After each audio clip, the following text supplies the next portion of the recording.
Assalamualaikum dan salam sejahtera semua. Hari ini saya nak cakap pasal isu yang selalu kita nampak tapi ramai terlepas pandang, iaitu cara kita guna dan hormat jalur gemilang.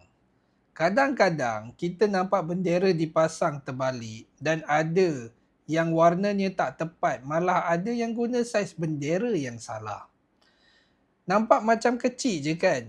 Tapi sebenarnya besar maknanya. Sebab jalur gemilang ni lambang kedaulatan negara dan maruah kita sebagai rakyat Malaysia.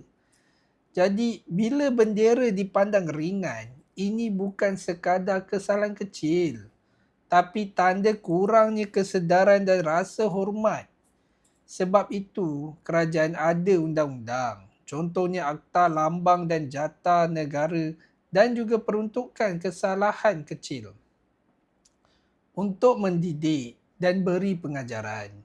Tapi bagi saya, bukan semata-mata hukuman yang penting. Yang lebih penting ialah pendidikan dan kesedaran. Bayangkan kalau orang yang tersilap pasang bendera itu dihantar ke kelas kewarganegaraan. Mereka bukan sahaja kena hukuman, tapi dapat ilmu, betul-betul faham kenapa bendera kena dijaga dengan penuh hormat.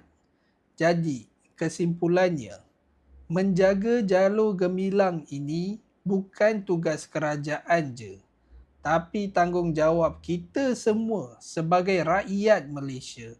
Kalau kita sendiri hormat bendera kita, insya-Allah orang lain pun akan ikut hormat jalur gemilang.